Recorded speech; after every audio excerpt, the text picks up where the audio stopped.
Sitting on his throne, in front of a beautiful elf girl, was the future demon lord. After a brief silence, the girl then asks how he intends to kill her, but he doesn't intend to kill her because she is the woman he loves. To understand this, we need to go back one day. In the middle of the forest, there were two people. The woman asked the man to control himself, but he was never who she thought he was. And as he gets closer, she slaps him in the face and soon realizes this is not the person she knew.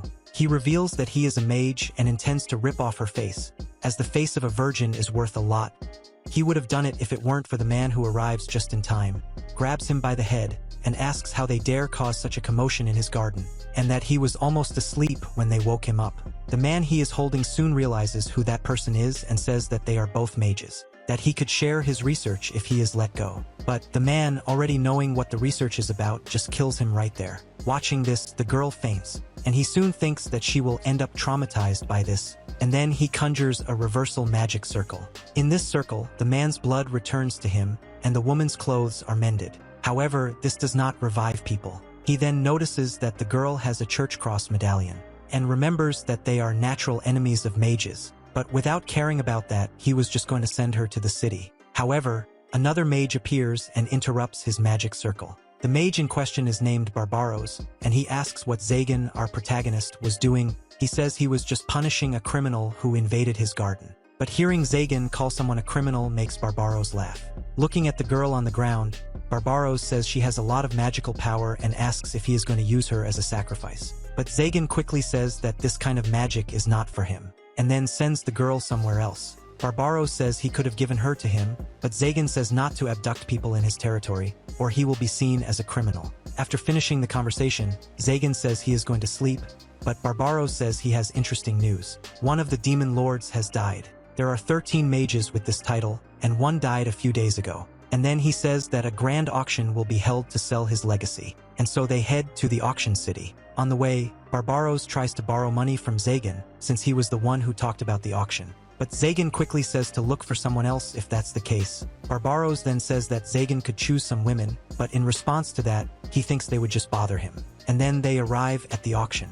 Already seated, Barbaros says that there are other candidates to become a demon lord just like the two of them. And then comes the last item of the auction, the most valuable of all, something that was still to be delivered to the former demon lord, a legendary species, an elf. And as soon as Zagan sees her, he is amazed. And before the bidding even starts, Zagan says he will pay 1 million for her, which draws everyone's attention, and so she is sold to Zagan. Barbaros says that even though she is an elf, that's a lot. However, Zagan heard nothing. He just wonders why his chest was pounding so much. She is adorable. He wants to help her, wants to see her smile, wants to touch her skin, and then he tells Barbaros that he has finally found what he desires. And Barbaros asks what kind of magic he intends to use on her, but Zagan just smiles and walks up to her. Approaching her, he simply wonders how he should talk to her and if she is okay. However, he gives off a different impression from what he is thinking, and then he asks what is around her neck. It is a collar to seal her magical powers. She also says that even they don't know how to remove it.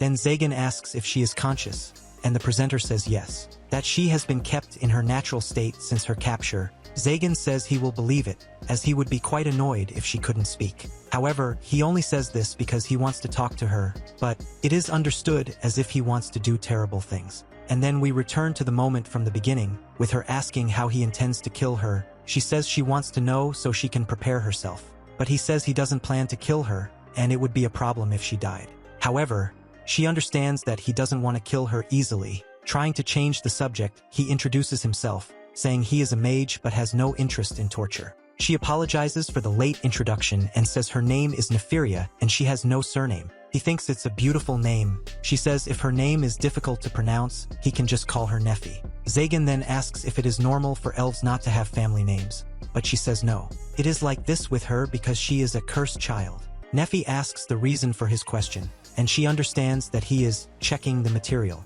so she shows her lower parts and says she is a virgin.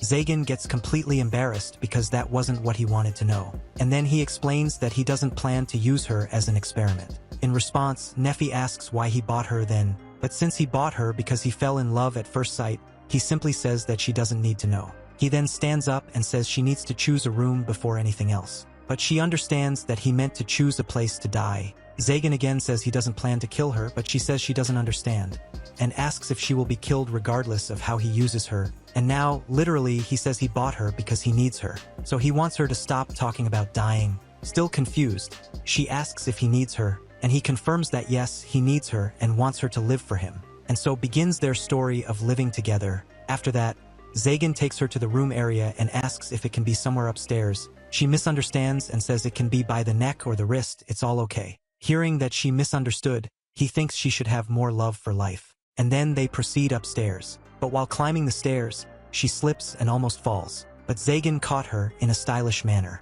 Afterwards, he asks her to be more careful, and now holds her hand on the way, something he can't even believe he ended up doing. Arriving at what would be her room, he opened the door and forgot that there was a guillotine there. He quickly closes the door, but she is already discouraged again and tells him to do whatever he wants. But he says it was a misunderstanding, and that it was a trap for intruders. Making up an excuse, he says it was useless and casts a spell that completely blows up the guillotine. While he is proud of having eliminated the source of her fear, she is terrified, as it was the first time she had seen such devastating magic. Neffy then runs to the window, starts looking at the moon, and stretches her hand towards it. Seeing that, he asks if she likes the moon, but she says she doesn't know. Zagan then extends his hand like her and says that he also cannot touch it. Neffy looks back at the sky and then asks to stay in this room. He asks if she is sure, and she says yes, because this was a room prepared by him. Zagan agrees and she thanks him. But this touches him, as it had been a while since he had been thanked for anything, and she then says that it has also been a while since she has thanked anyone. So, they spend a little time looking at the moon and then return to the throne room. The day dawned, and he couldn't sleep, as, due to the state of her room, Neffy had to sleep next to the throne. Giving up on sleeping, he goes out to eat something. After some time, she wakes up and then he arrives. She says good morning and he is surprised. But then he wonders how he should respond, since he has never received a good morning before, and since he doesn't know how to respond, he just hands her the food, feeling depreciated for not even being able to greet her. While eating, he wonders when he became so incapable. Neffy then asks if he is eating the same food as her. He asks what the problem is, but she just says it is an honor to eat the same as him. And then he quickly notices and asks if it is cheap food. Neffy responds that yes, this is the food given to slaves. In other words, it is not a meal but animal feed. She looks at him, and he wonders what she is thinking. However, she soon goes back to eating and remembers that this was what he always ate since he was a child, and he wonders what a normal human meal would be. Hearing this, she is shocked and asks if she should prepare something to eat.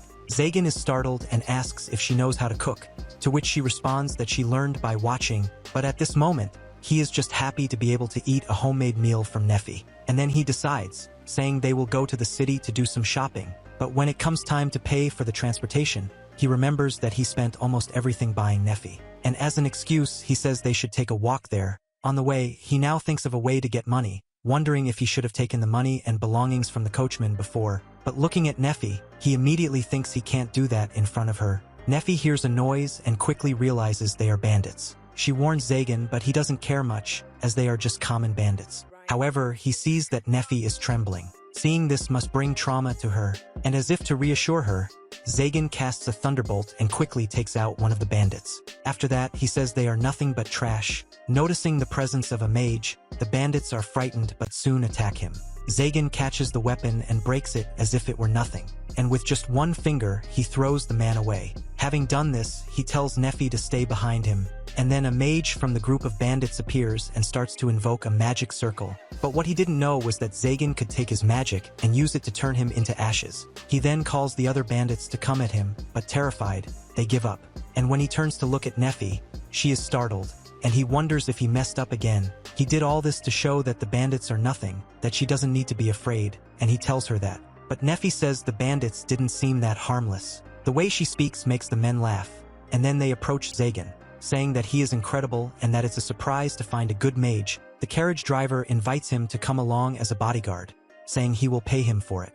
Zagan is even surprised because he didn't know he could make money by taking down bandits. He then reveals that he has taken down bandits before, but this is the first time he has been thanked, and he quickly thinks that maybe they are not afraid of him because he is with Neffy. Already on the way, in the carriage, Neffy asks why he saved those people. He quickly remembers that he did it only because he wanted to show Neffy that she doesn't need to fear bandits. and he notes that this might be his chance to win her affection. But then he says he just wanted to put those conceited trash in their place, thus ruining his chance of gaining her affection. Already in the city, Zagan wonders what he should buy besides ingredients and food, such as what a girl's needs are. Asking Neffy about it, she simply says that even rags would satisfy her. This is because she doesn't even know what will happen the next day. And noticing that she was walking somewhat unsteadily, he decides to take her to a clothing store. Entering the place, Zagan is immediately greeted with a forced smile, realizing that he is not welcome, but ignoring that, he simply asks the clerk to choose something appropriate for Neffy. She is enchanted by Neffy's appearance and also notices the thing on her neck, but without questions, she says she will take care of Neffy. Zagan noticed that the thing on her neck is drawing a lot of attention, but remembers that it is to prevent her from escaping, and then the clerk returns and reveals Neffy's clothes. Zagan is obviously shocked looking at that, but says that he asked for appropriate clothes. However, the clerk said she thought that was what he wanted. Unable to resist, he takes a peek, but, embarrassed, Neffy asks him not to look, and quickly asks for her to change into normal everyday clothes. And now she was dressed more like a maid, and the clothes have magic to relieve fatigue when working a lot while standing, and asking if she liked it, Neffy once again responds in an uninterested manner. This makes Zagan say that if it's like that, she will wear the previous outfit. But Neffy says she wants this one now, and then they leave. But before that, the clerk comes close to Neffy and asks if she isn't happy with a master who values her. Thus, realizing that she hadn't noticed that before, Zagan then calls her to go to another store. Upon arriving there, he quickly asks the man to check Neffy's collar and see if he knows how to remove it. Noticing that Neffy is confused, he quickly explains that it is so she won't be mistaken for property anymore, that she doesn't need such a thing, and after looking at the collar, the guy quickly says that it is beyond his capacity. And he whispers to Zagan that trying to remove it by force might end up activating traps on her neck and killing her, and he soon reflects on this, as even the staff didn't have the key. When he goes to pay the man says it's not necessary and that he would never charge him, because he was the one who saved his life. This happened a year ago, and he was saved during one of the times Zagan dealt with the bandits. At the time, they got scared and fled in panic, and now he apologizes and thanks him for that. Zagan asks the man to forget it, as he himself doesn't even remember. However, the man says he will never forget. Finished there, they leave. And now Zagan wonders why everyone is being so friendly, and that it's frightening. He concludes it's because he brought Neffy along. Watching them leave, the man from before remembers how Zagan seemed before and how he looks now. They are completely different auras. After walking for a while, they are now having dinner. And suddenly, Neffy asks if he plans to remove that collar. He says yes, and she asks if he doesn't fear that she might end up escaping once it's removed. In his thoughts, he indeed has this concern because, unlike him, Neffy has no reason to endure him. But when he was about to say something nice, he messes up again and says not to get her hopes up because he can't remove the collar for now. What he meant to say was that he would remove the collar even if she ran away. In the end, it seems she understood. After that, there's silence, and Zagan just wonders if there is a grimoire on how to talk to a woman. Noticing that she still hasn't touched the food, he asks if she doesn't know how to use a fork and knife, but she reveals that, in fact, this is her first time eating this way. Even in her family, she was treated as a curse. Thus, Zagan finally understands. He had been in the same situation as her. Weak, homeless, and without hope in the world. And then he tells Neffy that there is no one there for her to hold back for, and that this food is better than the dried meat they had in the morning. She thanks him and picks up the fork to get the tomato but fails miserably. This leaves her extremely embarrassed. But she soon finds a spoon and manages to eat. He asks what she thinks of it, and she replies that it's delicious, which makes him happy. When he tries to pick up the tomato, he fails as well. But he doesn't give up, tries several times, and still doesn't succeed. Until Neffy takes it with her spoon and offers it to him. Zagan accepts, and both are embarrassed. Neffy then says that he has never given her an order, and that she wants to be useful. She asks if he would allow that. He says it's fine if that's what she desires, and thus their bond strengthens a bit more. Taking advantage of the situation, Zagan offers her a tomato in her mouth as well, and she accepts. But in this cute moment, they forgot they were in a public area, and they leave the place in a hurry. Today, a reciprocal relationship between master and servant was formed between them. Meanwhile, in another place, the girl who was saved at the beginning was now present.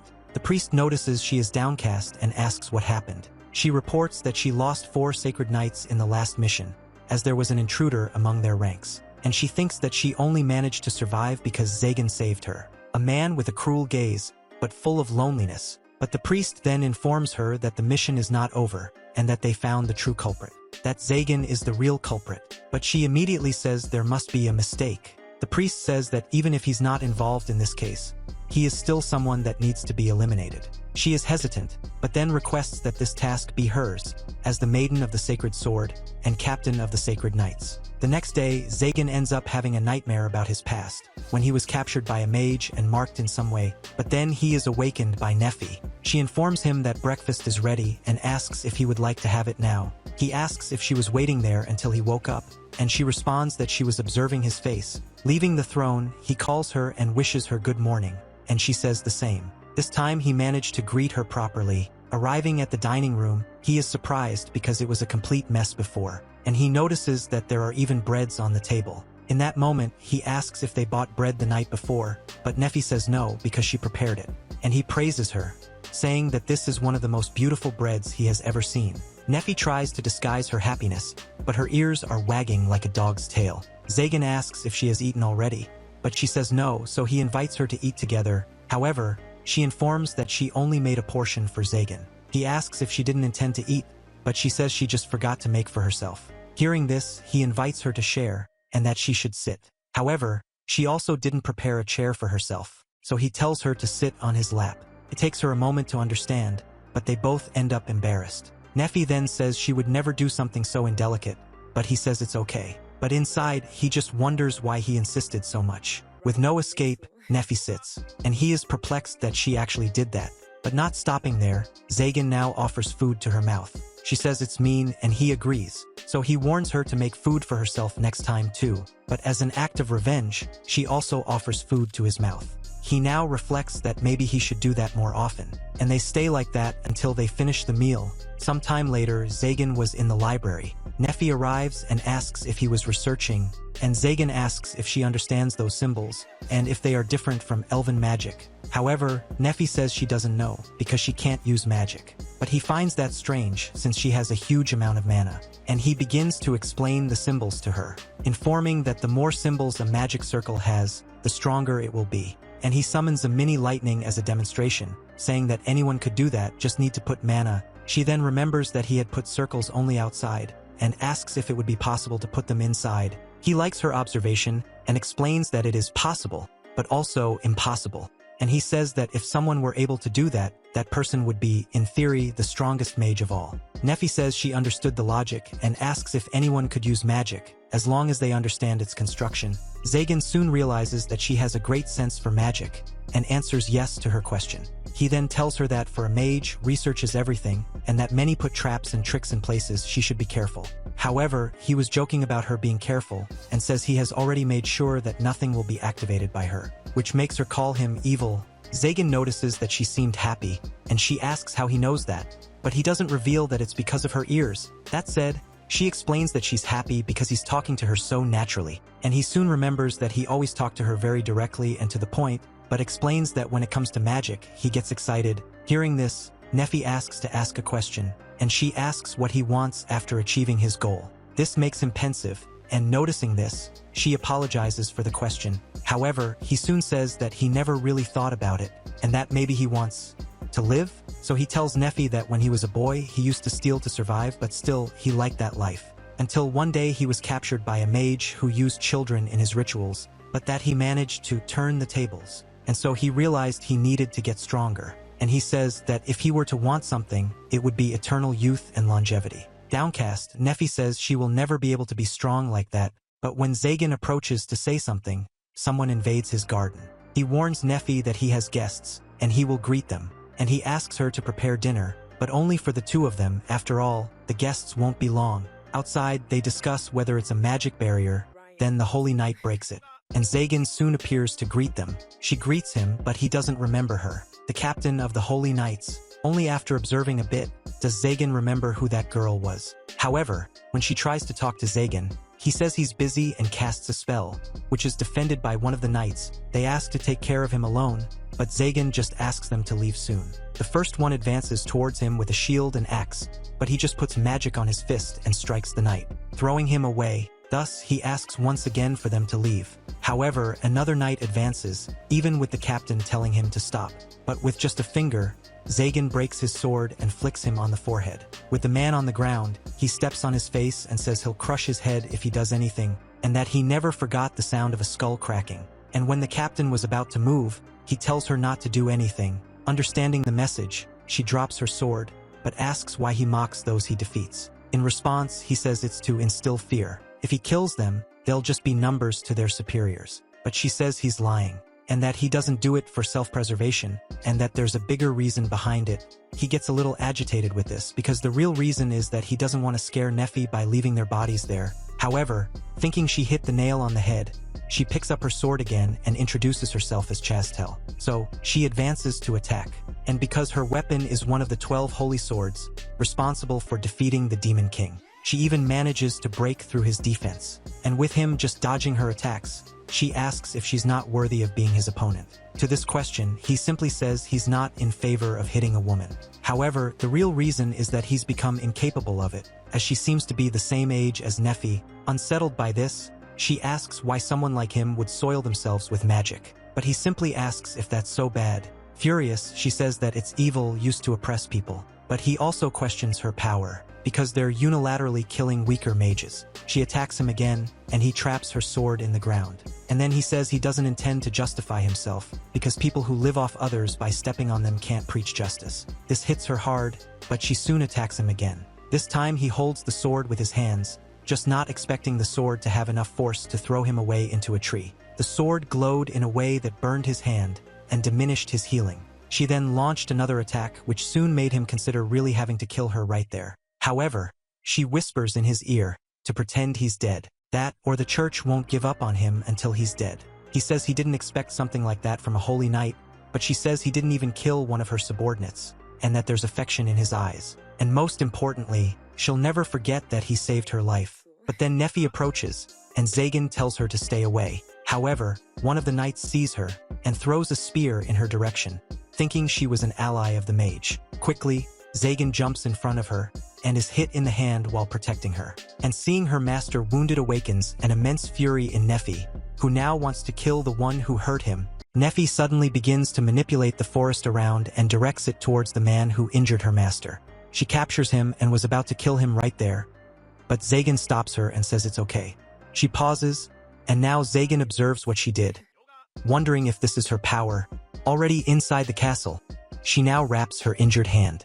Zagan then comments that he thought she couldn't use magic. However, she says that it's not magic. He asks what it is then, but then says that, actually, it's none of his business. But then realizes that saying that might sound like he doesn't care, so he corrects himself and says that she is Nefi and nothing more, regardless of the type of power she possesses. Zagan realizes that saying this had an effect, and Nefi thanks him. And then he asked if she was scared. She is somewhat confused by the question and asks if he doesn't find her strange after that. Zagan just asks why he would think that, and she gets nervous. He says he just found it intriguing, since he had never seen it before. Nefi then begins to explain that this power is called mysticism. Zagan notes that he has heard of it before and begins to remember that this is not a magical technique, but something that can interfere with anything. He asks if this is a power that all elves possess, but Nefi says no. And she says she has it because she is a cursed person. That, apparently, this is a power no one should have. When her village was attacked by humans, she was ordered to use it to protect them, but with the excuse that she should repay for being allowed to live. When they said that, it was like something broke inside her head. She didn't help them and let herself be captured, as she watched her people being massacred because even dead, they are still useful. And she says that watching that made her feel good, because they deserved it. She loved seeing them cursing while she just watched them die. After that, she realized what she had done, that she was someone who could easily laugh watching others die. And then she starts apologizing to Zagan and saying that he must hate her now. However, he just asks why he would do that. Seeing that she is confused, he explains that, in her place, he would have ended both sides, village and invaders. And he adds, saying that this power is neither good nor bad. Even so, she says she did something unforgivable. And he asks, unforgivable to whom? And says that, if she has power, she must live intensely. Acting otherwise would be blasphemy to the weak who perished. Nefi asks if it's really okay for her to have power. And Zagan responds with another question. Is it bad to have power? To seek strength? Similarly, they say he is a bad person. And he starts telling that one day he saved a young woman. He told this young woman that it was natural for the weak to die, and that she needed to get stronger if she didn't want to end up like them. A spoiled young woman who would normally be trampled.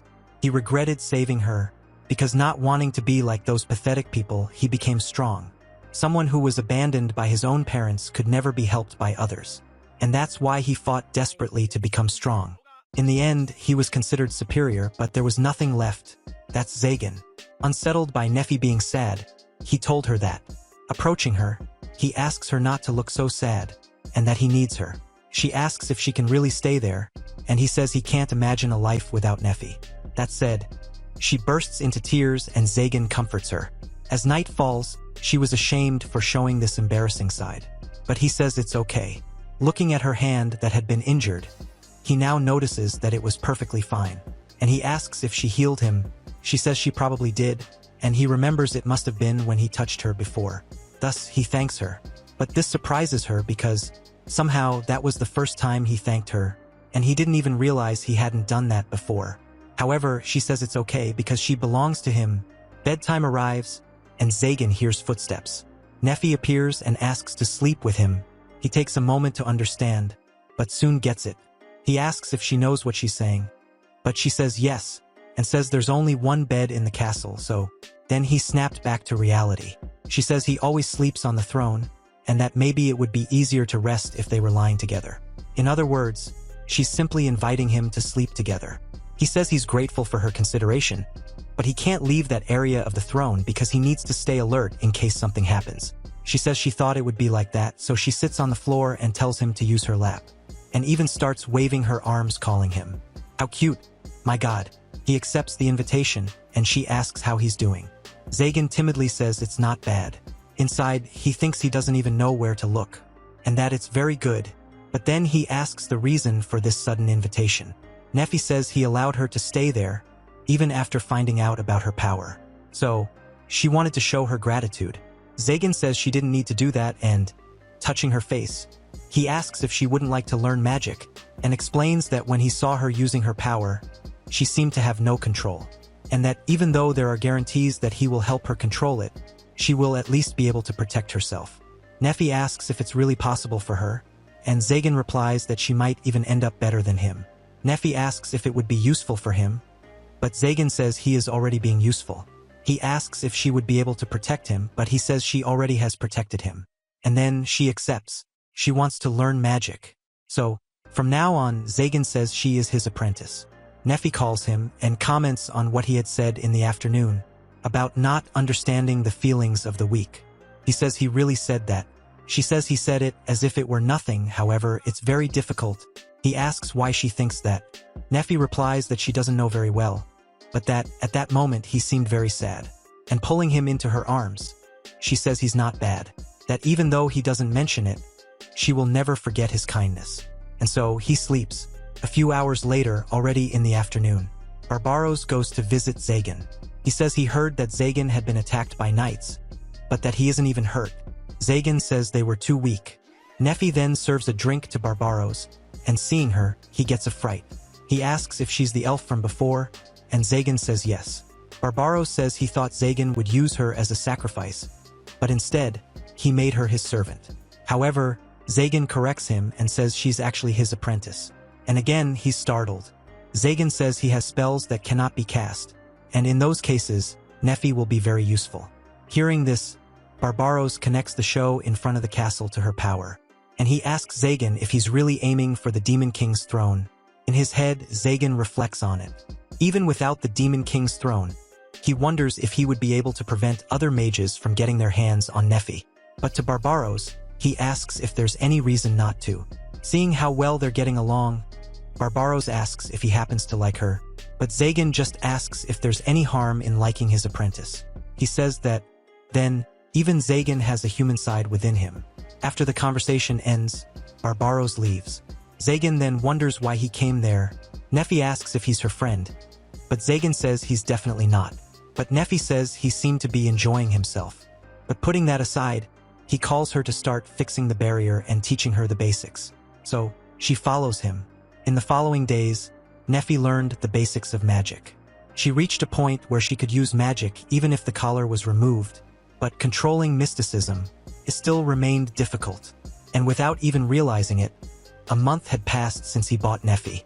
One day, while Zagan was in his garden, a bird-like creature appeared from the sky and handed him a letter, an invitation from the 12 demon kings. So he went to the specified location, the city of Kinoids, where, underground, lie the ruins of the deceased demon king Markoisia's castle. In this place, all 12 demon kings are gathered in front of him, and Zagan wonders what they want. Just one of them calling Zagan is enough to send shivers down his spine. Zagan compares the pressure he's feeling to that of a toad threatened by a snake. However, he corrects himself, because it feels more like that toad has already been swallowed by it. Wanting to leave soon, Zagan asks if they called him just to observe him. Hearing this, they find him bold, but then they get straight to the point. They say they summoned him there because they want him as one of the demon kings. With that said, they invoke the seal of the former demon king. To become one of them, Zagan must unite with this title. He soon realizes that this is no ordinary seal, and it holds an absurd amount of mana. He thought being a demon king was just receiving a title. However, with the title comes the power that makes them never be defeated by normal mages. Since Zagan doesn't say anything, one of them asks what the problem is, and he continues, the first mage Zagan killed was not just any mage. And after killing him, he stole his knowledge. He, a mere novice, was able to memorize a spell scene only. Zagan is even capable of creating his own spells. An abominable ability, because if Zagan wanted to plunder someone, no one could stop him. If he wanted to kill, no one would survive. A truly tyrannical power, and fitting for a demon king. But then Zagan says that if this is from them right there. However, this only makes them laugh, and yet they agree. He could do that, but he should be careful because he has more to lose than to gain by stealing from them. The vengeance of demon kings goes beyond mere destruction. Everything related, be it people, belongings, his name, and even his existence, would be erased. Zagan laughs, and realizes that he either reaches the top or rots. He's already on a one-way street. But what kind of world would he be dragging Nefi into? He wonders. They say they are awaiting his answer. Zagan then says he has something he wants, and his response will depend on getting that thing. And they simply say that whatever it is, it will be his. So, he humbly accepts the position of Demon King. As the seal is placed upon him, they welcome him. Sometime later, Zagan returns home, feeling down. Nefi welcomes him and says she was preparing soup. But noticing Zagan's strange behavior, she asks if something happened. Standing still, he remembers that from the beginning, he had his path laid out.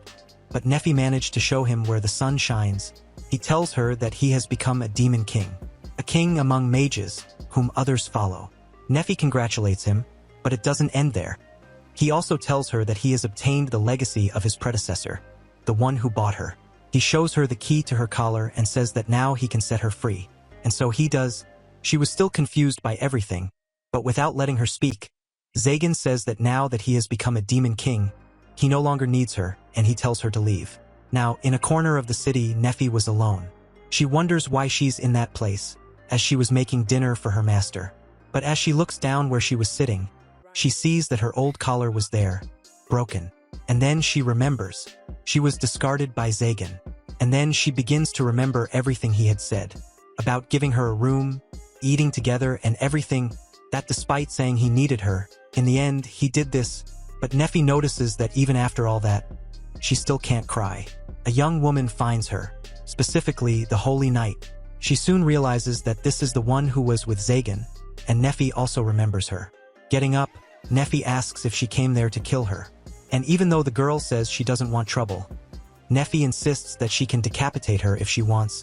She insists and says that she is a disciple of a mage, so, as a holy knight, she should do that. And hearing all that commotion, people approach. And knowing Nefi, they think the knight was trying to harm her. Nefi keeps asking her to execute her. But the girl says it's not like she's a ruthless killer. Even the angel from that clothing store appears, and thinks the knight was trying to do harm to Nefi. She tries to explain, but everyone is against her. They even call her a monster. And only then Nefi says that the girl didn't do anything to her. This shocks everyone. The pressure was so great that the knight burst into tears, saying she had said she hadn't done anything, that she only saw a distressed girl and got worried. After a while, now, The knight apologizes for her earlier behavior, but no one said anything. The angel asks if she doesn't have anything with Nefi after all, but she asks how many times she'll have to repeat.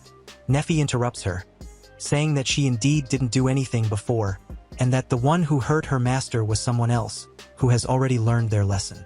The angel asks what her role in the knights would then be. She says she is the maiden of the Holy Sword, one of the 12 captains. But Nefi asks if she said anything untrue.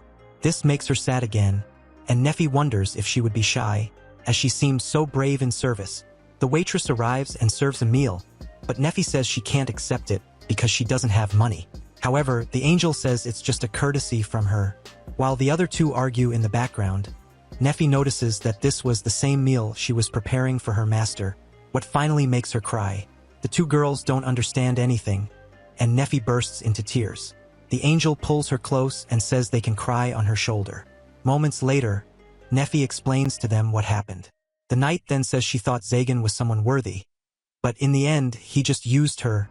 Hearing this, Nefi says her master is not that kind of person. And even though she said she wasn't angry at her for saying that, Nefi's expressionless face said otherwise. The angel asks if she noticed a change in Zagan's behavior, and she soon remembers that he had said he became a demon king, and tells this to the girls. The angel comments that they are the big shots among mages, and that this city was also controlled by a demon king, and he did a good job establishing order, but he ended up dying. The knight says that after his death, a series of abductions of young girls began. However, the angel says that the church has been charging an absurd fee, which they say is a ransom fee. However, Nefi says that this knight is not the one who is charging, so she shouldn't blame her. She thanks Nefi and says she is really kind, and then she begins to explain that if a new demon king has emerged, the church will surely try everything to kill him before he accumulates power. Besides that, even other mages will try this in search of his position. Nefi begins to reflect on this and wonders if that was the reason for him to send her away. The knight then asks Nefi if she knows if Zagan has ever been accompanied by several mages and carried out abductions or sacrifice rituals, but Nefi replies that no, that Zagan never stopped having a strange concern for the weak. This only confirms the knight's doubts, that in her fight against him, Zagan had taken it easy on her because she was a woman. Prodding her, the angel asks if that's the face of a love-struck knight, but she denies it, and she adds that the first time she saw him, he already seemed like someone who needed help. This surprises Nefi, as she didn't think anyone else understood Zagan like she did. Feeling a little jealous and, at the same time, content. Getting up, Nefi says she's going back to her master. They ask if everything is really okay, but she says that even though her master is strong, no one is okay when they're left alone. And she affirms that she wants to become someone Zagan can depend on. They are surprised, but they agree. The angel says that now that the two girls have composed themselves, it was time to end the night. Nefi then asks why she's being so kind, but Manuela just says it's because they're friends. Nefi is confused, saying no one has said anything like that to her before. Delighted, Manuela hugs her. Knight asks if she can also consider them friends. Manuela says of course they're friends, and hugs her with her wings. Some holy knights arrive calling for Lady Chastel. Shadows appear around Nefi and Chastel, and they are sucked in. Only Manuela manages to escape. However, without caring, the shadow says it's Zagan, and if they want to save those girls, they should come to his castle, and then disappears with the girls. Moments later, Zagan is looking at the moon, near his castle, and on the ground, there were some holy knights, those who were caught in a trap. Zagan quickly remembers that trap was set by Nefi when they were training, but he clenches his fists and affirms to himself that it's fine. The people from the neighboring town really like Nefi, so they should welcome her without any problems. But as he was leaving the scene, one of the fallen men grabs his leg and begs him to spare Lady Chastel. Unlike them, she believes he is innocent. However, he doesn't even remember who Chastel is. Suddenly, Manuela also arrives at the scene, even landing on the head of the man on the ground. Finding all of this annoying, Zagan was about to send them all flying, but Manuela warns that Nefi and Chastel have been abducted. He wonders if he tried to distance himself from Nefi too late. Manuela begs him to save them, and it's obvious he won't ignore this situation. However, if he helps her publicly, Nefi will be recognized as his ally, and she won't even be able to escape from the church. But noticing Zagan's hesitation, Manuela asks why he treated her so kindly all this time. Those words hurt more than any attack Zagan had ever received up to that day. And now he finds himself thinking that, even after saying those horrible things to her, she was still going to come back, and it's revealed that he knows very well why, even without seeing her expressive ears. He knows Nefi has feelings for him, someone he considers himself despicable. He thanks Manuela and says that his thoughts are clear now. Mages are people who only think of their own benefit, so Nefi is his, and anyone who dares to touch her will be annihilated. If something threatens her, he just has to protect her, using all his authority and power as a demon king. That said, he summons a magic circle and asks if Manuela isn't going with him to save Nefi, and he says he will, because she's his friend. And not wanting to be left behind, the knights from before cling to Zagan, saying they also want to rescue Chastel. Manuela says that the one who kidnapped the girls used a shadow. However, Zagan already knew very well who the culprit was. Now, inside a cave, Nefi and Chastel were trapped. Chastel, who woke up first, asks if Nefi is hurt. Nefi soon realizes that the collar and shackles were suppressing her magic, even though they are not as complex as the ones she used at the beginning. She tries to use her mysticism power, but she can't. Noticing they have awakened, the one responsible for all this approaches. Realizing who he is, Nefi asks if he was not a friend of her master. Barbaros reveals to be the one responsible for all this. He says he is surprised that someone thinks mages are friends. Then, he pulls Nefi by the collar and asks if she knows who was the first mage Zagan killed. Barbaros says the first was her master. However, this is not a quest for vengeance for his teacher's death. And if Zagan hadn't killed him, he would have done it himself. The real problem was that the castle, the money he used to buy Nefi, and even the knowledge should have been Barbaros's. But after killing his teacher, Zagan got everything. And since he wouldn't just give everything away without doing anything, he first tried to incite the church, sending them against Zagan. Chastel quickly realizes that the one behind the abductions was in front of them, but Barbaros just asks if she only realized it now. Chastel gets furious and asks if all the horrible things he did were just to incriminate Zagan. However, he says no. The one who started all this was the one who initially attacked, wanting to rip his face off. He just took advantage to do something bigger. Now, with the magical power of a white-haired elf, he will be able to open the gate. And he will prove to the demon kings that he is worthy of occupying the vacant place. Nefi remarks that this is probably futile. Barbaros asks if she thinks he won't kill her, or if she expects Zagan to come for her, but Nefi says she didn't mean that. Instead, she means that the position of demon king that was missing has already been given to Zagan. Barbaros calls it a lie. In addition to Zagan stealing his teacher's legacy, he also took the demon king's throne. Furious, Barbaros goes to Nefi and pulls her by the chain, saying that if he is a demon king now, he just has to strip him of his title. And if he gets what he plans, it won't matter if he is a demon king or not. Chastel screams at him and asks him to use her instead of Nefi. But Barbaros says that for this ritual, the best tool is needed. Being called a tool brings back memories of something she used to be, but thanks to Zagan, she is no longer. Thus, she begins to react against Barbaros because she wants to return to Zagan. She wants to cook for him, make another lap pillow. Impatiently, Barbaros pulls her forcefully and makes her fall, injuring herself. However, she gets up and says it didn't hurt, and she adds that she belongs to Zagan, and he has no right to touch her. Barbaros was about to do something about it. However, an explosion occurs right beside him. Zagan arrived, destroying the cave. And then he greets Barbaros. He asks when he found out it was him, and Zagan replies that he started to suspect when that face-stealing mage appeared in his garden. That someone so pathetic could never break his barrier and enter his garden. Moreover, after that incident and the one with the Holy Knights, Barbaros always visited him, as if to check something. And he adds, saying it would be strange not to suspect him. But putting that aside, Zagan quickly notices that he hurt Nefi, and he jumps towards her. Without giving her time to react, Zagan starts by wanting to cut off her arms, then her legs, and there he leaves to check on Nefi. He releases her chains and asks if it hurt her. She says it hurt, but that he was again trying to hurt himself too, and that would be worse than that.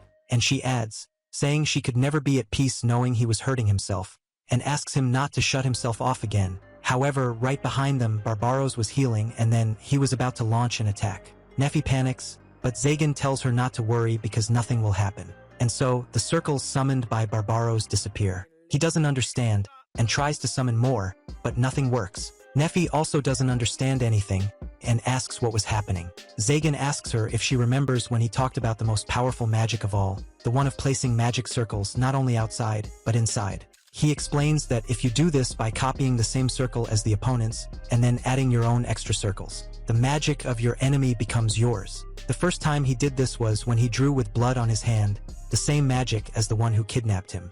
and he took advantage when the mage came towards him to kill him, to repel his magic with the same magic. After that, he started to research more and improve this magic. Desperate, Barbaros invokes his most destructive magic, but it is quickly destroyed. Even though it was the first time he saw it, Zagan managed to copy it in the blink of an eye. An imposing magic, an abominable ability. Zagan then shows the circles he copied from Barbaros, and reveals that he, for now, can only use them as bodily reinforcement.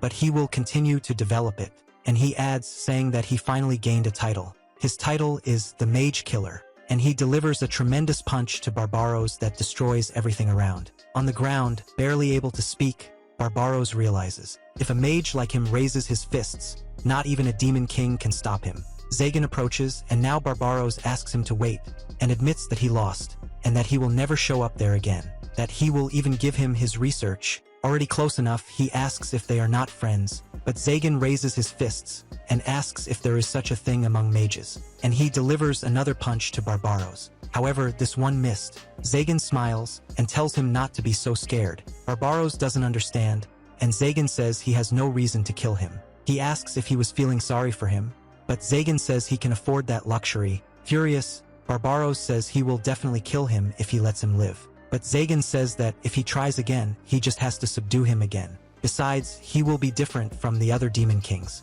He will do as he pleases. If Nephi wants to live under the sun, then he just needs to order everything to happen.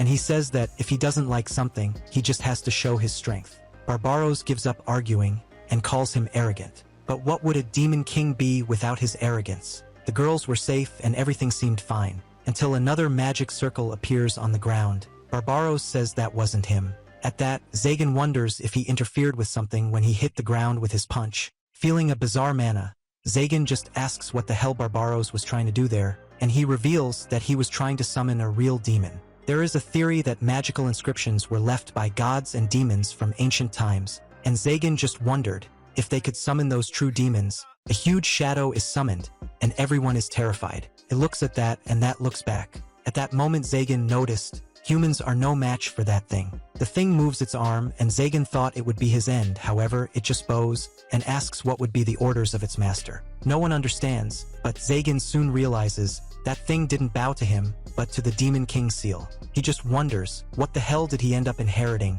With Chastel unconscious in his arms, the knights complain that they will let them go only because they are busy, and they leave. Manuela also approaches and tells them to talk properly later. Now, he needed to take care of Barbaros. He says he has nothing else to do, especially after witnessing that thing, which Zagan sent back to where it came from. Before leaving, Barbaros confirms if he needs to bring a drink as an apology, and Zagan says it has to be a top-tier one. And then he leaves. Now, Nephi and Zagan were alone. Zagan wonders what he should say, but before saying anything, Nephi calls him, and says she wants to be by his side. He asks if she is sure, but she says yes. At that, he realizes Nephi has become stronger. Zagan agrees with her staying, but says it won't be like before. He doesn't want her to call him master anymore, but by his name. He doesn't want her as a slave or as an apprentice. This is the kind of relationship he wants. Both their hearts start beating rapidly, and Zagan tries to say that he loves her, but he can't. So he grabs her hand and says that Nephi is his forever, for all his life, even after death. Depressed, he wonders why he can't just say that he loves her, but understanding, Nephi smiles and says yes. Suddenly, she takes the necklace she had at the beginning and asks if he couldn't put it back on her. Zagan says that it's not right because it's from a slave. However, she says that it was what connected them first, so it's okay. He finds it a little unsettling to consider it an engagement ring, but okay. And then Nephi asks, a relationship that is not of a slave, a servant, or an apprentice would be of what? He remains silent, in shock. And now he reflects on how he, a demon king who took an elf slave as a wife, will demonstrate his love for her. Elsewhere, a new figure appears and is behind the new demon king. Days later, now in his castle, Zagan researches about this seal he inherited. A seal that made a real demon bow. He searched in Markosia's legacies, from whom he inherited the seal, but found nothing. Suddenly, Nephi entered the library. She tried to play the Guess Who game, but couldn't reach. Embarrassed, now she wonders what to do, and Zagan asks himself the same question. She explains that she tried to surprise him, because lately he seemed tired while researching. Inside, he found it all cute and wanted to hug her right there, but outwardly, he acted the same way as always. And then Nephi says she prepared lunch. Looking at all that, Zagan is surprised, because her repertoire of recipes keeps growing. They try it, and Zagan says he never thought a meal could be so good. Neffy says he always says that, and that she also made pudding. Manuela taught her how to make it, but Zagan quickly asks if she didn't teach her anything strange, and Neffy reveals that she also made her try on some clothes that made her feel embarrassed, but that only she saw. Neffy then brings the pudding, and upon trying it, he finds it wonderful. However, his peace is soon interrupted, as someone invaded his territory. Zagan warns that they have a guest, but he ignores it and keeps eating. However, this one is different. He not only avoided the traps but also broke the gate. He enters the kitchen and asks if he is Zagan, the Demon King. And Zagan briefly remembers seeing him at the auction. The creature says he will defeat him and take his power, but Zagan just says he was eating, and he should wait. The invader is confused, and Neffy tells Zagan that he could prepare another dish, but impatient, the invader tells him not to play the fool, and attacks. Zagan grabs his hand, but he was already preparing another attack. Furious, Zagan says he warned him and then strikes him. Neffy notices something strange and walks over there. Zagan quickly warns that this kind of annoyance will be frequent. But Neffy says the intruder was actually a child. Upon seeing that it was just a child, Zagan panics. At that moment, he even asks Neffy to bring a cold remedy for the girl, and Neffy asks him to calm down. Complaining about how troublesome this intruder is, Zagan puts her on his back and takes her. Seeing this, Neffy says he is really kind. Zagan takes her to a guest room, and as soon as she wakes up and sees Zagan, she attacks him. However, he defends himself and simply says she should thank Neffy for that. Then, he asks her why she came and attacked him. She decides to be honest and says she did it because she wants power since she is weak. Zagan says he understands but asks why attack him, of all people. And that's because he is the new Demon Lord, and his title is the Mage Killer, so she thought he would be weak against other things. And indeed, he cannot nullify the abilities of other races, as they are not magic. And remembering the fight they had, he quickly realizes something. So he asks if she is a dragon. Noticing her reaction, he realizes he hit the mark, but he doesn't understand why she would attack him in search of power, since just by living, she would become stronger than any human. This behavior reminded him when he was caught stealing something. She thought she had found an easy target and got caught. But as she came there to challenge him, even if he were a demon lord, Zagan says he will punish her. Thus, he orders her to assist Neffy for a week. Both girls are surprised. Zagan's idea is to make her learn right from wrong while helping Neffy, but she doesn't understand. She asks if he then doesn't intend to eat her. She heard that people who consume dragon meat and blood can become much stronger. Zagan says that legend does exist, however, he says he wouldn't do that because it would leave a bad taste in his mouth. She cries and he doesn't understand. At that moment, he wonders what the older kids from that slum would do, and then he realizes what he should do. So, he asks Neffy to serve something for the girl. She looks at it with apprehension and asks what it is. Zagan says it's called charity, and he warns that he hates people who waste food, especially if it's made by Neffy. That way, she quickly eats, surprising them because it was delicious. Neffy is flattered, and the girl finishes eating everything. Finished there, Zagan says he's going back to work. The girl tells him to wait and asks if he doesn't think she could attack Neffy and flee afterwards. He says she can do as she pleases and, before leaving, tells her not to confuse things, and warns that Neffy is much stronger than her. She is shocked, and he leaves. On the way, he now thinks it was good to prepare a guest room, in case Neffy's friends wanted to visit, and he wonders how Chastel is after that incident. And in the cathedral, the one who seems to be a bishop asks if she doesn't intend to change her mind. She replies no, and so he declares that her authority as captain of the Holy Knights will be suspended indefinitely. The knights around were outraged, but Chastel asked them to stop.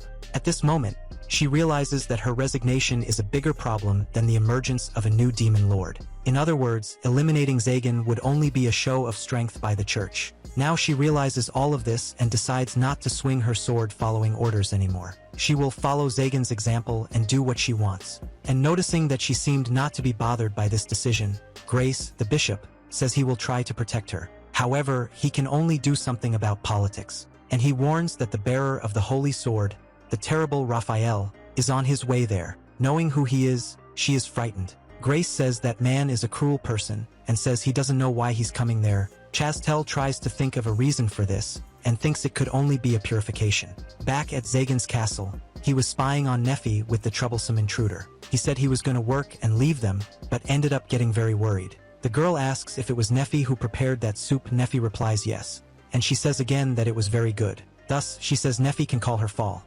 Nefi agrees and asks if Fall happens to be afraid of Zagan. She says his face isn't scary, and if his mouth were wider, he could even be called handsome. But she reveals what is actually scary would be his power. Nefi says Zagan doesn't use his power arbitrarily, however, deep down, he wonders if he doesn't indeed. Fall asks why Nefi is with him, and she says Zagan bought her as a slave, but he doesn't treat her like one, and that's where she belongs. With that said, Nefi asks if she also has a place like that, but Fall says she doesn't, so several days passed. Fall lowered her guard a bit and worked obediently without complaints. As for his research on the seal, he found nothing. All that's left is to investigate Markosia's castle once again. Suddenly, Fall appears and announces that dinner is ready. Zagan says he was coming and quickly turns back. Fall asks if he doesn't think she might attack him from behind like that. This reminds him of the fight against Barbaros. He smiles and says he had a similar conversation with someone else. So he responds the same way, if you want to challenge him, you can, but be prepared for the consequences. In her case, her work period will be extended. After that, they all go to dinner. Nefi asks Fall if it's good, and she says yes. Then, Fall calls Zagan and apologizes for interrupting his meal the first time they met. He accepts the apology and notes that she must be doing well now. Then Zagan calls Nefi and says he will take Fall with him to Markosia's castle. Fall asks what he's thinking, and that doing so is the same as giving her the knowledge of the late lord, and that even now, he doesn't mind her entering his library. Hearing this, Zagan just says he doesn't care, and that, moreover, to him, knowledge is something to be stolen, just as he did with the former resident of that castle. Fall says she doesn't understand, and then he says that, even if she lives like a dragon or is as skilled as a wizard, to him, she is just a child. This makes Fall cry. Confused, he goes to her, pets her head, and asks her not to cry, and asks her to just go back to eating. Done crying, he says following a demon lord must be a bad thing for her, and that regardless of her reason, Fall is brave. With that resolved, Fall tells him to stop calling her you, and tells him he can also call her Fall. After the cute moment ends, they put her to bed. Nefi comments that now she must be more comfortable with him, and reveals that when she first saw him, she felt the same. Nervous, Zagan ends up saying it's because she is his, and realizes he called her thing again. And seeing that Fall fell asleep holding the spoon, he takes it from her hands. And with that, she holds his fingers instead. And still asleep, she calls him daddy. Zagan wonders if she was dreaming about her parents. And suddenly, Nefi comments that this way, it seems like they have a daughter. They both get embarrassed, and Nefi explains she didn't mean that, and he says he understood. Without saying anything else, Nefi grabs his shirt sleeve, and they hold hands. And so, Zagan wonders if they will ever achieve that happiness. The next day, they went to Manuela, and she made a costume for Fall. She liked it so much she wanted to take it home. They came there before going to Markosia's castle because they wanted to buy new clothes, but now he wonders if it was a good idea to go to Manuela's shop. Nefi says it was indeed a great choice, and points to Fall, who was happily twirling in the outfit. She calls Zagan and thanks him. He feels awkward, and she grabs his hand and Nefi's too. Zagan now feels something different about his feelings for Nefi, and he wonders if this is the desire to protect. Now he thinks that if Barbaros knew about this, he would certainly question his sanity. Walking alone through the city was Chastel. They took away her holy sword, and she couldn't even walk with her blessed armor. However, her distancing at least delayed the plan to subjugate the demon lord. But even now, she wanted to do more. Not because she wanted to stay among them, but because she wanted to support them so they could live a life of peace. That way, they would at least remember her from time to time. Still lost in her fantasies, she sees their figures in the distance. When she gets closer and sees better, she is startled and asks if they already had a daughter. Both are caught off guard and embarrassed, but Zagan quickly tells her not to say such embarrassing things. Fall asks who she would be, and he was about to introduce her, however, and asks who she is. Chastel bursts into tears, and Nefi reminds him who she is. So, he introduces Chastel as Nefi's friend. Suddenly, some knights find Chastel and recognize Zagan, who just mocks them. But he soon realized that Fall was about to attack them, and tells her not to. She asks why, and he says there are acquaintances of Nefi there, so there would be casualties. So, the knights take Chastel away. Nefi asks if she'll be okay, and Zagan says probably yes, as she's popular enough. And then he calls Fall and asks if they did something to her. She asks if there should be reasons not to like holy knights, and he says no. Turning around, he just hopes this doesn't become a problem later. Arriving at Markosia's castle, Fall is surprised to find such a large construction underground, and Zagan says it became like this due to an accident.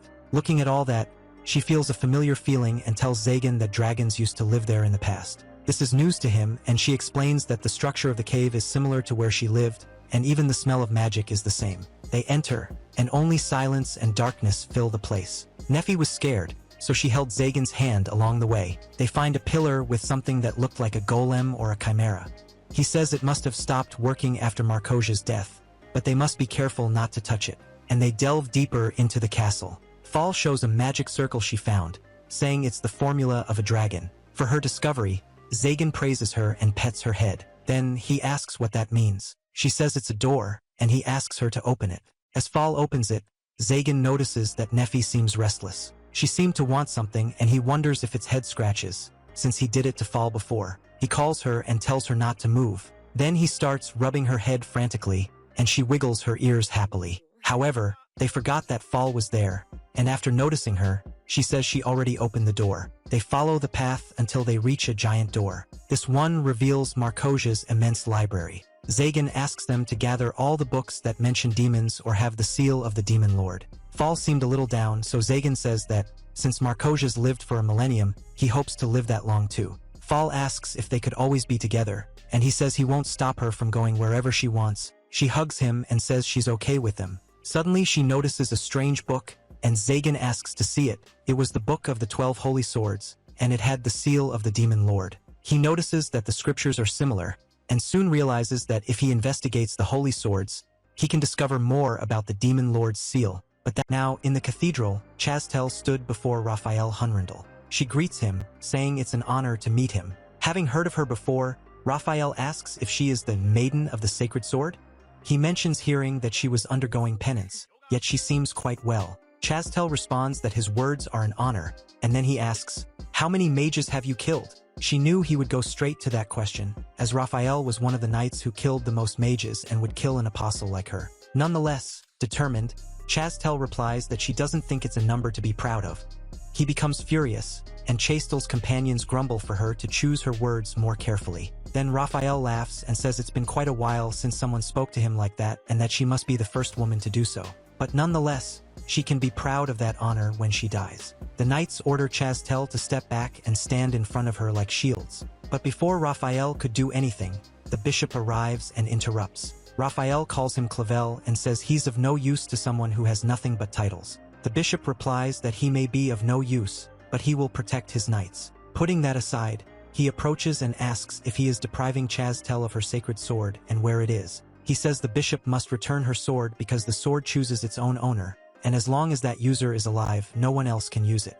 The bishop gets nervous, but Raphael continues, saying that the church has no right to dictate how the wielders use their blade. Interrupting them, Chastel says he has gone too far and that if they use their swords as they please, they would be nothing more than bandits. Furious, Raphael turns and says she has scolded him not once but twice. With his sword in hand, he once again calls the Bishop Clavel and warns that the maiden he is protecting will lose her life here and now. So, Clavel calls Chastel and asks her to follow him. They walk to a guarded area, and he retrieves Chastel's sword for her, saying that Chastel should be able to solve her problems with her own hands. She takes it back and Raphael leaves. Now she wonders if that was his intention and what he planned. And in a nearby bar, Barbaros laughs loudly and asks if Zagan has adopted a daughter. Zagan just wonders how he knows that.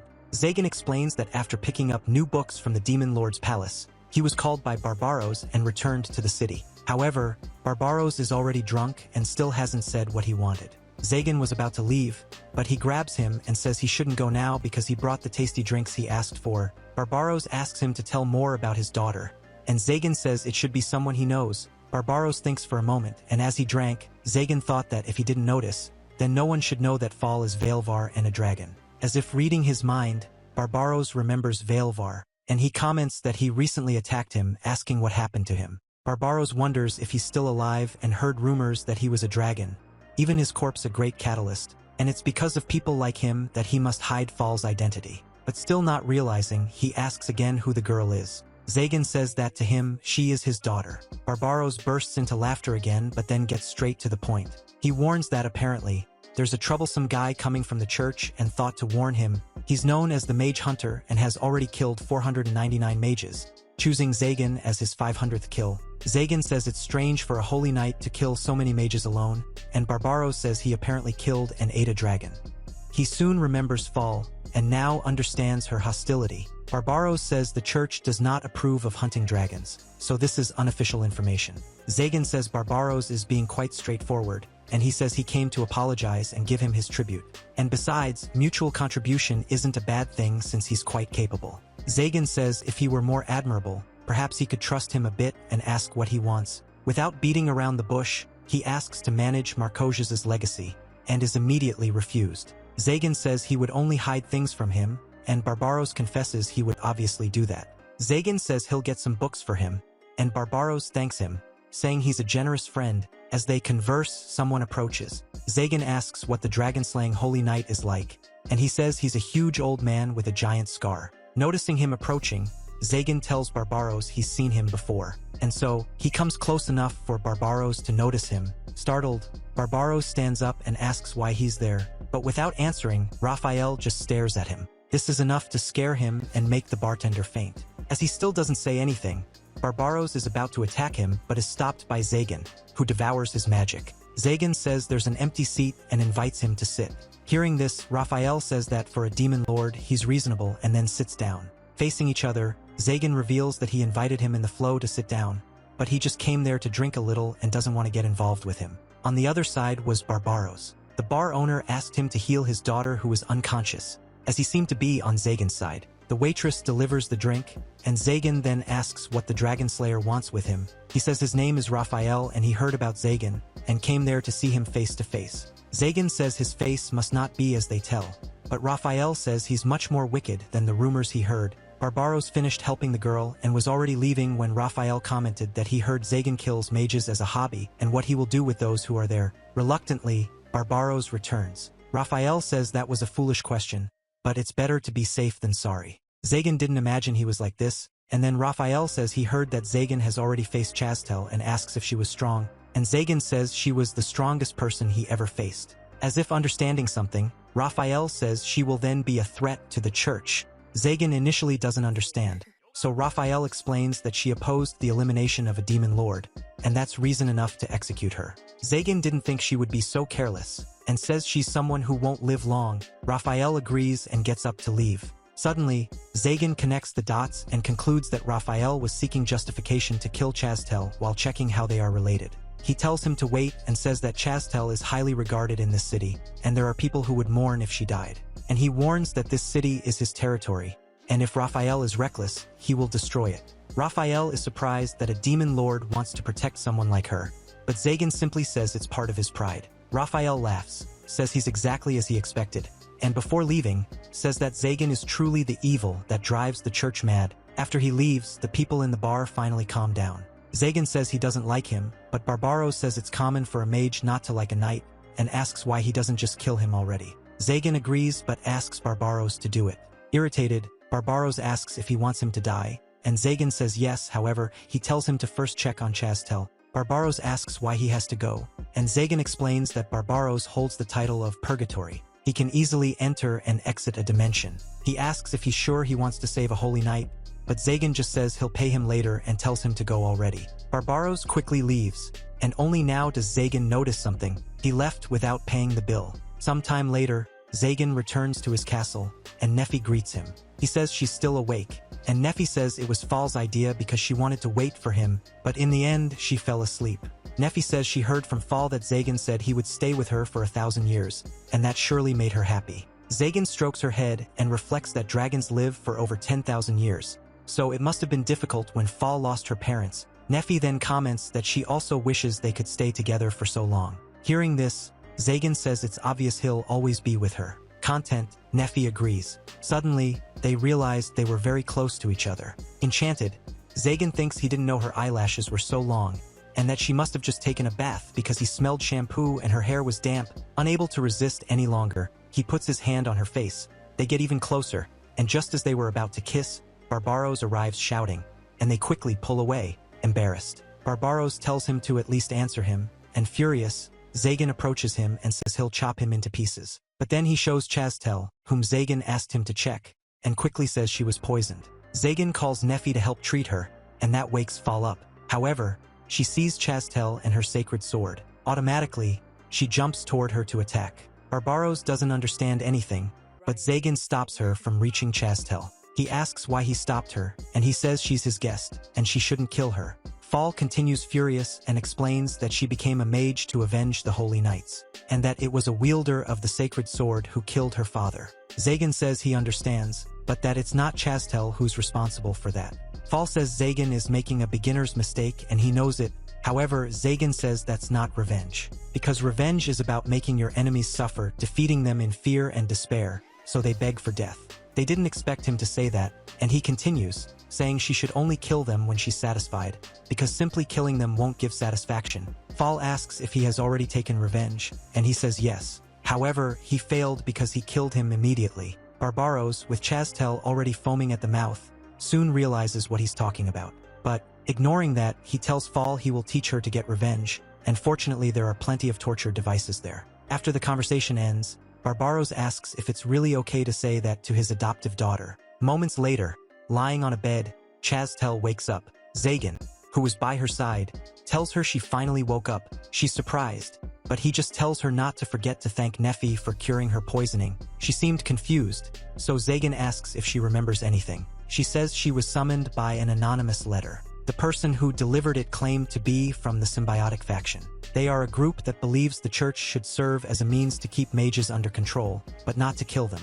And since they know about Chastel's situation and that she needs protection, they invited her to join them. She wonders if they are subordinates of Clavel, which doesn't make any sense for her to consider. Noticing her long silence, he advises her she doesn't have to answer now, but she shouldn't take too long. And as proof of reliability, he informs her that she can use the name Oroba if she needs help. She asks if that would be his name, but he says it's just a safety name, and saying that name can protect her from anything, he leaves. On her way to the cathedral, she wonders if she should trust him, and that she, as someone who doesn't know any other way of life than being a knight, has lost her place. She enters the cathedral, sits down, has some tea, and what happens. Zagan asks if she has any guesses about who tried to poison her, but she herself doesn't know. And it couldn't have been Raphael because he seems more like the type to swing a sword than do tricks. That said, Zagan gets up and says that because she's Nephi's friend, they'll take care of her until she recovers. But as he was leaving, Chastel grabs his cloak, and even she didn't understand why. Zagan asks what else she wants, and she asks if he couldn't stay a little longer there. There's a moment of silence, and then Zagan says she should ask Nephi for that kind of thing. Even Chastel didn't understand why she asked for it, so she apologizes and says she understood. Suddenly, Zagan sits back down and says he can't wake Nephi up so late at night, so he'll just stay there, reading. At this moment, she wonders what she wants. Does she want him to look at her? She affirms to herself that she doesn't want to come between them, and that perhaps what she wants is just to be part of that picture of happiness they've drawn. And in what form should she assume that picture? The next day, Chastel was dressed as a maid, and Nephi, who was by her side, said it suited her. Chastel says she's the maiden of the sacred sword, and asks why she has to play the role of a servant, and Zagan says she won't be forgiven if she insults Nephi. She says she just wished he was a little kinder, until she sees Fall behind Zagan. Chastel greets her, but Fall tells her not to talk to her, calls her ponytail, and runs off. Chastel asks what she did, and Zagan explains to her that Fall's father was killed by a wielder of the sacred sword. And even though she's not responsible, she can't just explain that properly to Fall. Chastel asks if it would be better for her to leave, but Zagan says she is of a very proud race, but her self-esteem will prevent her from doing serious things. At least that's what he thought, because hours later Chastel was screaming. Zagan wonders what it is this time, and there was a toad on her face. Zagan laughed and said that it had already happened 3 times in less than an hour, and Chastel tells him not to laugh. He says that this is his way of teasing her without using force, and that it's understandable that he does it, as she is just a child. She says he doesn't seem to care at all, and Zagan says that Fall was his enemy just like her. The difference is that he hit Fall hard, so he feels kind of guilty. Hearing this, Chastel asks him to hit her too. Even though she doesn't like pain, she'll endure it. This just makes Zagan think that she has that kind of hobby, and while denying that, Fall appears at the window and throws more toads at them. Watching that, he now realizes that she is clumsy by nature. Zagan says he doesn't know how she feels, but asks if she's feeling better now. Chastel asks if he was worried, but without giving a proper answer, Zagan leaves. As time passes, Fall's pranks become more frequent. Except while they are eating, she tormented Chastel at every moment. Chastel's screams became a daily occurrence in the castle. After all this, he wonders if they can finally get along. In an unknown place, Fall was alone, and called for her father until she sees a bloody man next to her father's body, and then wakes up. Was it just a nightmare? Fall gets up and walks to the room where Chastel was. She was ready to attack her, but just retracts her claws and pulls her cheek, then turns to leave, while a strange shadow starts to emerge from the bed. The next morning, Nephi runs to the throne calling Zagan. He asks what happened, and Nephi says Fall disappeared. In front of the castle of the former demon lord, Fall hopes that there is a power there that will make her capable of killing a wielder of the sacred sword. She was determined, but confesses that she loved Nephi's hugs, and also when Zagan caressed her head. However, if she stayed there, she would forget her revenge. Was her revenge so trivial? No, it wasn't. She couldn't forget and let this hatred be extinguished, for she saw with her own eyes her father flying with a holy knight. And when she found them, her father was dead with a sacred sword thrust into him, while a man drank his blood. Her father shared his knowledge and power endlessly with humans, yet the holy knight betrayed the wise dragon, Oroba. Opening the castle door, she apologizes to Zagan and Nephi, and also thanks them for everything. However, a figure appears right behind her, who says he didn't know there was a castle there. She wonders if she was followed, and then looks back and sees the sacred sword. She soon notices that this is the same holy knight who was with her father, but he doesn't remember her. Suddenly, Fall advances towards him, but quickly, Raphael draws his sword and aims it at Fall's neck. At this moment, she thinks of Zagan, and then he appears and says that even though he told her to do whatever she wants, that doesn't include staying up late. Raphael is shocked to see that he managed to stop his blow, but Zagan ignores him and Fall asks why. Zagan says he has a very convenient courier, so he asked him to bring him there. But Fall screams and says she wasn't asking about that. She says he betrayed him, but still Zagan just puts his hand on her head and says he already told her not to worry about little things. Fall starts to cry and apologizes. Now, Zagan is just happy to have arrived in time. From Barbaro's shadow, Nephi asked if Fall was safe. He says she was, and she could wait at the castle. That said, he reminds Raphael that he warned him not to be reckless. Raphael just wonders why a mage would protect someone. However, Zagan corrects him, saying that she is not just someone, she is his daughter. That way, Raphael seems to understand, and says that's reason enough. Before they begin, Zagan quickly warns him to come at him with everything he's got, or he'll die. Raphael says he'd rather not, but as he has no intention of dying there, he has no choice. And summoning a flame on his sword, Zagan's magic circle begins to unravel. Raphael says these are the flames of purification, a power that only a true user of the sacred swords can use. From afar with Fall, Barbaros says Zagan shouldn't have incited him to give it his all. However, Zagan just says he told Fall he would teach her about revenge, and one of the steps for that is to make your opponent exert themselves to the maximum and then crush them. With that said, he advances towards the Holy Knight and strikes his sword. Raphael wonders why that magic circle, which should have disappeared, is intact. And then Zagan explains that with the legacy of Markosia's, he created a new magic that can resist the sacred sword. This thing of his absorbs an infinite amount of magic from the surroundings, and even the flames of purification cannot burn everything in an instant. And throwing Raphael away with an impulse, Zagan says that this is a shield that continually grows, and he will call it the Heaven Scale. Not intimidated, Raphael advances again and strikes an attack that destroys the entire floor. This makes something inside Markosia's castle awaken, but not knowing this, they continue to fight. And after another attack, Zagan's shield explodes. And now he realizes that it only holds up to 3 attacks. He reflects now that for an initial test it was even good. Barbaros yells at him, saying that now is not the time to be thinking. However, Zagan just says he warned him before, and landing a solid blow on Raphael, which throws him against the castle gates. Zagan says he can afford to do that. Fall, impressed, claps from afar, and he waves to her, thinking it's not so bad. But, looking towards where he threw Raphael, Zagan asks if the Holy Knight who killed more than 500 mages is really that weak. And he informs that, unlike mages, if a knight takes a lethal wound, it's the end. But, emerging from the bloody rubble, Raphael is amazed at Zagan's immense power, and that makes Zagan wonder what the hell he is. In Zagan's castle, Nephi was sitting looking at the shadow. Chastel asks her where Zagan is, and Nephi says he went to bring Fall back. Chastel, with her sword in hand, thinks she should go too. However, if she does, what should she do? She, whom the church tried to assassinate, what should she use her sword for now? She found herself in several doubts. Nephi asked if Chastel was okay, but Chastel asked if she wasn't going. And Nephi says she was ordered to wait there. Chastel says it may not be the best time, but she feels a little jealous of Nephi because she is someone who can love and be loved, unlike her who is not allowed to do that. However, Nefi also says she's jealous of her, because she can run to Zagan's side right now. Chastel says even Nefi can do that, but Nefi says she can't. Her duty is to compliment him immediately by saying welcome back when he returns. Without saying anything else, Nefi hugs Chastel, who says she has no right to stand by him and comfort him. She says she's a holy knight, and it was because she said she didn't want to fight that everything ended up like this. Falling into tears, she wonders what purpose she keeps her sword for. She didn't want to defeat Zagan.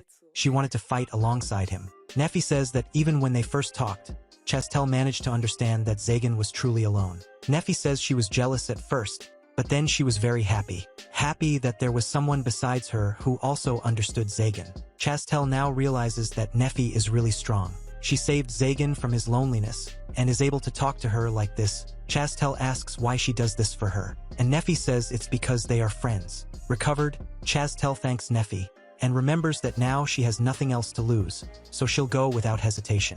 Nefi tells her to take care, and so she jumps into the shadow. Facing each other, Zagan notices that Raphael has an absurd healing power, and wonders if it's an ability acquired from a dragon. He then asks if Fall isn't happy, because it seems that Raphael won't die easily, so she'll be able to punish him. Raphael says he seems to be quite hated, and, irritated, Fall says that Oroba the Wise was how the dragon he killed became known. Raphael is at a loss when he hears that name, and realizes that she is Oroba's daughter. But then he advances towards Fall and says that if that's the case, she'll have to kill her. Obviously, Zagan wouldn't allow him to even get close, and punches him away. But refusing to fall, he recovers and somehow gets past Zagan. Fall prepares a spell, and throws it towards him, but it's cut in half, and a new voice emerges. Chastel appears, and asks if he's not going to stop this nonsense. While everyone was surprised, Barbaros quickly remembers that he forgot to close the shadow. Zagan saw that Chastel stopped Raphael's sword and Fall's spell, all at the same time. Fall asks what Chastel was doing there, and she says that Fall has always been cruel to her, and asks if they couldn't talk before fighting, and Zagan tells Fall that sooner or later, they need to talk anyway. But before that, they need to deal with that, and, already realizing everything, Zagan asks what Raphael's intentions are, and that killing someone who is essentially asking to die is not satisfying. Fall asks what Zagan was trying to say, and he reveals that as soon as Raphael heard the name Oroba, his bloodlust disappeared. And then Chastel asks, even though it's hard to believe, if Raphael was the hooded man. Until suddenly, a sinister miasma emerges. Something was coming, a kind of golem, the one that was at the center of Marcosius's castle, appears. It releases its miasma towards them, and Zagan wonders if that would be a true demon, but then he dismisses that option, as he doesn't feel the fear he felt the other time. Fall says that must be the castle's guardian, and that the seal must have been broken with the clash of the swords. Raphael could hardly move now, and then the golem opens a huge mouth, and feeling thirsty for blood, Zagan tells everyone to run. He managed to pull Chastel out of the way, but Fall couldn't get out in time. He shouts for her, but when they see, she's no longer there. Raphael used all his remaining strength and sacrificed an arm to get her out of the way. She asked him why he did that, and Zagan, angrier than ever, turns to the golem, jumps, and with his fist towards the monster's head, he strikes an attack that cuts it in two as if it were nothing. Then he ran to Fall and asked if she was okay. She said she was, but Raphael wasn't. Raphael says she called him Oroba's enemy, but he says that was wrong, because that great dragon wouldn't be so pitiful as to fall to someone like him. Fall says he's lying, but to that, he asks if Oroba was really so weak as to be defeated by human treachery. With that said, he explains that on that day he called Oroba to help him defeat an enemy, and he granted that wish. Fall asks who those enemies were, and he reveals that they were demons. She says he's talking nonsense. Raphael says he understands if she doesn't believe him, as he also thought those demons had left this world. However, one appeared on that day, and brought death to both Oroba and several holy knights, and they said they will return in the future. Fall, confused, looks to Zagan for confirmation. He says he doesn't know about them returning, but confirms that they still exist, and that's why he has been looking for a way to kill them. In shock, Fall asks if her father then challenged a demon and lost. Raphael says he wasn't defeated, but rather sacrificed his life to defeat them. Frustrated, Fall asks who then should she hate, but he says she shouldn't hate, but rather, feel pride, because Oroba put his life at risk to protect the world she lives in. If she, among all others, doesn't take pride in that, then who will? He also says that if she feels the need to kill him to be proud of Oroba, then she should, but that the demons will return and they must be ready. And that's why, wanting to stop them, he drank. the blood of Oroba, to return from that land of death. But, interrupting them, the creature that had been torn apart begins to move again, and Raphael says that's not a golem, but a demonic chimera created by Marcosius. And realizing that it won't die with just one punch, Zagan comes to the conclusion that he just has to give it more than one. However, let's stop here. If you enjoyed it, you know what to do, right? Leave a like and subscribe to help out. Until next time.